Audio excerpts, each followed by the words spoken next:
Terry McLaurin pushed the red button. The Commanders' All-Pro receiver officially requested a trade to get off of the Washington Commanders on Thursday afternoon. Multiple NFL insiders have confirmed that Terry McLaurin no longer wants to be in DC amid his holdout over a contract dispute. Hello everyone and welcome back to the Full Command Show. My name is Grant Mitchell and we are here to talk about everything involving the Washington Commanders. This Terry McLaurin contract saga has been the story of the summer, and although we're not anywhere close to a resolution still, we have hit the most climactic point of the entire plotline so far. Will Terry actually play his football somewhere else? We're going to talk about that and a whole lot more in this video. Before I jump into it though, please guys, I encourage all of you to hit the like button, smash the like button, send it into outer space. You guys have been crushing the videos lately. I'm deeply humbled. I'm incredibly appreciative of you all. Hit the subscribe button as well so you never miss out on upcoming content. This is my third video today. I am posting daily content where we react to news headlines, talk about the biggest stories, look at some practice clips, etc., etc. We've got it all right here on the channel. So whether you like me, whether you like the Commanders, whether you just want to be a nice person and help me out, hit the like button, hit the subscribe button. So, this is where we're finally at. McLaurin has done the, I don't want to call it the unthinkable because I don't put anything past anybody, but he's played his final card. This is the big joker that he had in his pocket, the trade demand, and it's now on the table. Now let me just start by saying just because a player requests/demands a trade does not mean that request is always honored. Sometimes it is in fact a negotiation tool. The player has no intent of leaving.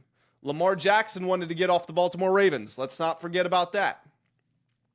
But if this is real, and from what we've heard throughout the entire summer, the separation between McLaurin and the Commanders indicates that it is probably real. I just have to ask to Terry McLaurin, who by all accounts is a phenomenal guy. What was the point of your NFL career? You know the phrase, all that's done in the dark will come to light? The dark was Terry's NFL career. He was a great player who was constantly overlooked, never got the recognition he deserved, played for a horrible team with a horrible franchise, stuck around through the tough times, was a model citizen, and despite sewage leaking at the Commander Stadium, despite them disgracing the memory of a deceased legend, Sean Taylor, and doing basically everything wrong, the only positive at times was the only outward-looking, appealing quality of the franchise was the way Terry McLaurin represented it. He did everything you could possibly want. When he finally got his quarterback and his team, we saw what happened last year. Great year, a run to the NFC Championship game, a franchise record 13 regular season receiving touchdowns, 3 receiving touchdowns in 3 playoff games. He finally gets that 1 year of his 6-year pro career. And now he's going to throw it away. Potentially. If he's actually traded. Because this is the thing. If he is traded, this isn't like European soccer where the player can pick and choose where they want to go. It's not like the NBA where he gets to waive his no trade clause. If Terry is serious about wanting to trade, he could easily go to another poverty-stricken franchise. Who's to say he doesn't get traded to the New Orleans Saints, or the Carolina Panthers, the New York Jets, the Cleveland Browns, the Vegas Raiders, although I think they could be okay this year, the Jacksonville Jaguars, the Tennessee Titans. Who's to say that's not going to happen? He went through 5 years of some of the worst times that any player in the NFL experienced during that period. For 1 year.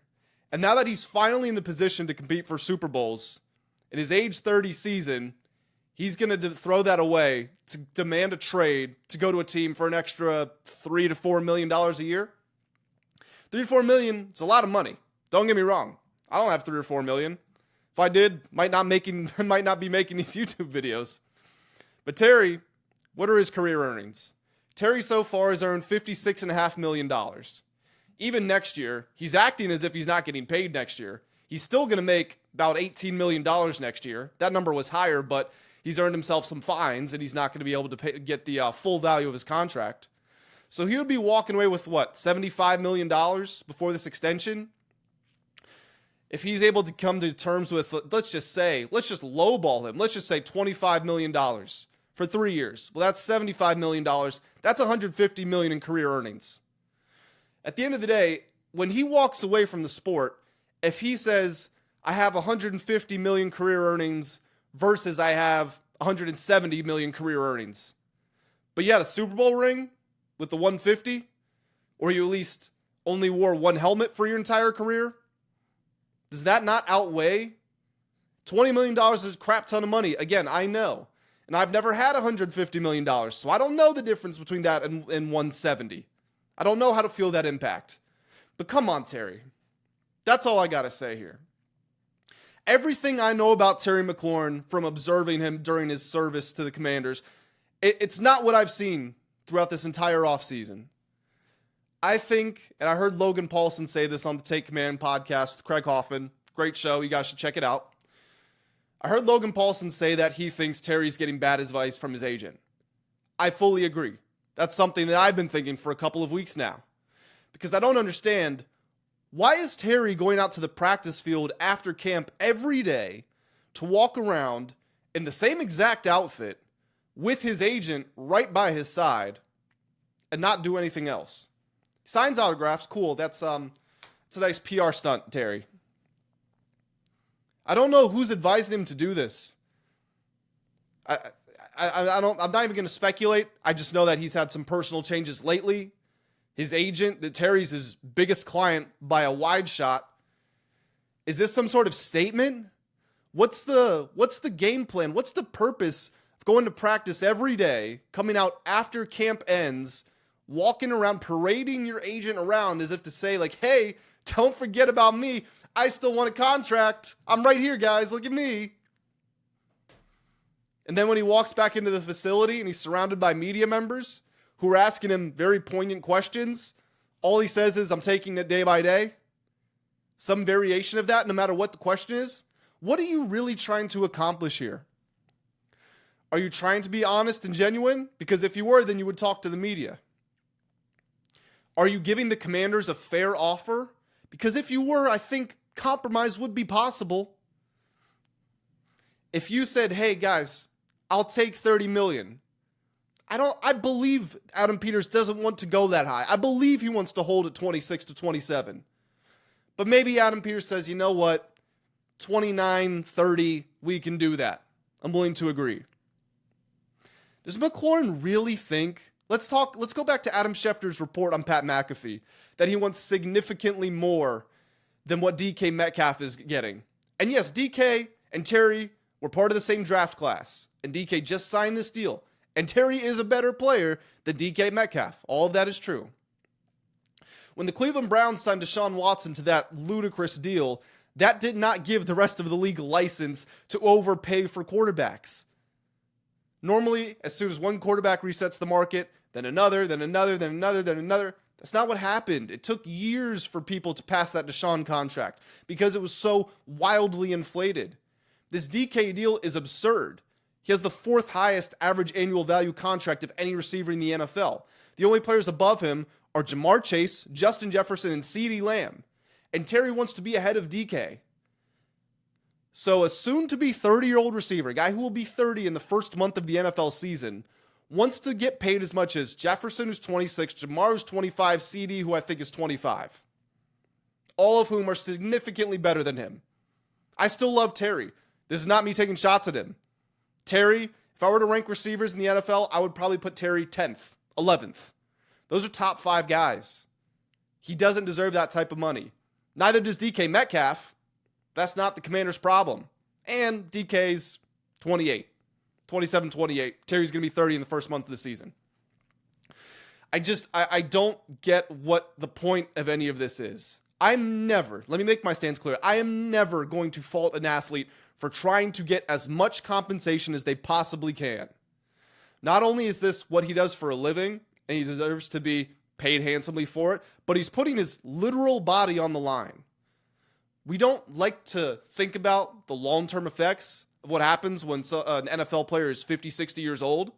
Sometimes they don't even live that long because of all the brain trauma they endured. Terry deserves his money. I'm not here to argue against that. I'm saying the process in which he has gone through all this is totally illogical, and it doesn't make any sense. In one of my videos a couple of days ago, I said that he's really trying to capitalize on the Commanders' good fortune and say, hey, you guys think you can win a Super Bowl? Well, let's see you do it without me. And this year, without Terry McLaurin, assuming the Commanders aren't able to immediately trade for a player of his caliber at his position, he's absolutely right. The Commanders cannot win a Super Bowl without Terry McLaurin. But he is trying to take that one-year chance. Let's keep in mind, it's not a guarantee. The Commanders are 6th in Super Bowl odds right now. So it's not as if they are the overwhelming favorites and they just need Terry back and it's a foregone conclusion, like if the Dodgers somehow needed to get Shohei Ohtani to come back or a situation like that. No, that's not what it was. The Golden State Warriors with Kevin Durant, if he was to re-sign after they'd already won a couple of titles, it's not the situation they're in. Terry is trying to trade a one-year chance for 4 to 5 years of flexibility. So now let's talk about what happens next. It's a negotiation tool. Does not mean that Terry will get traded. It does mean that the pressure is turned up. It does mean that we're at the point of no return. There are, at this point, definitively bad feelings in the air. This will be a distraction for Dan Quinn and Cliff Kingsbury and Jaden Daniels. And if Terry doesn't come back, Kingsbury's going to have his work cut out for him scheming up new plays, because a lot of what they do involves around the talents of Terry McLaurin. Who's the X receiver if Terry's not there? It's not Debo. He's not playing that role. Is it Noah Brown? Just from a physical profile sort of standpoint? We like Jalen Lane. We like Luke McCaffrey. They're not becoming the X. Those are slot guys. Maybe Z guys here and there. Do the Commanders have to go out and sign somebody? Does Ja'Cory Brooks, a 6'3" undrafted free agent rookie, is he the replacement? Is Michael Gallup now all of a sudden? I put out my predictions for the Commanders' 53-man roster earlier today. Michael Gallup was on the bubble. Is he all of a sudden the number one receiver in the offense? Very big questions to consider. Now let's talk about this. If Terry is traded, who could he be traded for? This far into the season, it is extremely unlikely that the Commanders can either trade Terry for a replacement receiver or trade Terry for a pick and then flip that pick for a replacement receiver. If they had tried to do this in April, then I think it could have definitely been feasible. Now, where we've got a preseason game in a week, there's football on tonight. There's NFL football starting in 2 minutes at the time I'm recording this. This far into the season, it's unlikely. So let's talk about some players that the Commanders maybe could potentially target. I'm just going to throw out some names. I think Garrett Wilson would be sensational, but the fact that Jets just paid him and he's 5 years younger than Terry, they're not trading him. I don't see anybody in the rest of the AFC East. You know you're not getting anything from the NFC East. In the AFC North, do the Bengals have concerns about T. Higgins' health? Maybe. Terry, I was having this conversation with people in the comment section on one of my videos yesterday, which was actually some very good conversations there. We were talking about the McLaurin T. Higgins debates. All in all, it seemed to be pretty split, but everyone acknowledged that T. Higgins was a much bigger injury concern. Do the Bengals share those concerns? Those guys going to make about the same money. Terry might be a little more consistent at this point. Would the Bengals entertain that? I still say probably not. At least something worth thinking about. Do you upgrade the defense? Forget the receiver. Do you upgrade the defense from a talent-rich defense like the Steelers? Maybe. Who else has receivers that could potentially be available? I've mentioned in a couple of videos the Falcons and Drake London, but I know Terry doesn't really fit their timeline. And they'll probably want to hold on to Drake London because he's so much younger. I think, honestly, if the Commanders had traded Terry for a first and something, and then they traded picks to the Falcons, that would have given them a better chance of getting Drake London. The Titans, I bet, will be interested in McLaurin, but who do they have? Calvin Ridley? No, not good for the Commanders' timeline. The Jags, are they interested? Maybe. I mean, Brian Thomas Jr., Terry, and Travis Hunter would be pretty freaking cool. But again, I don't know what the Commanders are getting in return for that. The Texans have a crap ton of receivers. They've got Nico Collins. They just drafted Jaden Higgins, Jalen Noel, Christian Kirk's there, Tank Dell is there. I don't know why they would look to add a new receiver, but at the very least, they have receivers to send back the other way. Could it be one of those guys? If it's Nico Collins, then I'm on board. But other than that, I don't really know. The Rams, you're not getting Puka, and you don't really want Devontae. The Niners, it's funny because Debo's already here, and the Commanders had an interest in Ayuk, allegedly, but not after how he looked last year coming off the injury. I don't see what the path is to replace Terry this year. And that's scary because, as I said, the Commanders, without a legit number one receiver, cannot win the Super Bowl. They cannot win the conference championship, at least in my humble opinion. And it's a shame because Ja'Cory Crosskey-Merritt is stepping up. The defense is stepping up. The second-year guys are stepping up. Jaden Daniels, this could be his MVP year. Think about what Lamar Jackson looked like as a rookie and what he looked like as a sophomore. Lamar's sophomore year was one of the best years in NFL history from a quarterback. And Jaden was significantly ahead of Lamar as a rookie. There's so much that's on the table, but it all collapses without Terry. But I don't know what he thinks is going to happen. He's not. Who are the top contenders who would have feasible trade packages for McLaurin? Who would also be interested in trading for him? Let me look at the teams by cap space here. So if we're just looking at contenders who have cap space who might want Terry, the Detroit Lions have the second most cap space. I personally don't think they would be interested. The Chargers are up there. The Cowboys, and they're not contenders, but they're right there at the top. The Eagles, same thing to be said, but they wouldn't be interested. The Packers, are they a possibility? They just drafted Matthew Golden. Maybe. Other than that, I mean, there are just not a lot of teams. There's a lot of bad teams that could potentially acquire Terry McLaurin. And at risk of talking in circles here, beating a dead horse, what was the point of suffering through the start of your NFL career to finally get into a stable position where you can compete for the long term? And the Commanders are still offering you money. That's the biggest thing. They're not telling you to kick rocks and get out of town. They still want you here. You are valued. You are the center of this leadership council. You are one of the faces of the team. You're going to get money, but you're willing to throw it away to potentially go back to the bottom and retire with your last 3 seasons of your career being 4-13. I just don't get it. I think his agent has done a terrible job and he's getting bad advice. But that is my opinion, guys. When I wake up tomorrow, we'll see, like shower thoughts. What are my bedtime thoughts? What do I think about while I'm dreaming? Not that I dream about Terry McLaurin. This has gotten really weird all of a sudden, but I will come back tomorrow. As always, we are going to have daily uploads. Might get 2 videos tomorrow, one talking about training camp, one talking more about Terry.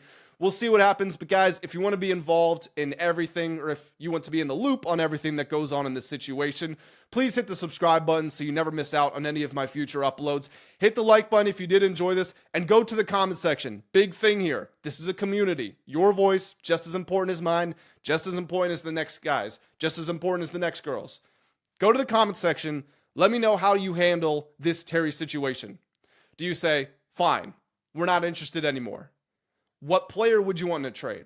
How much would you be willing to offer him in a new contract?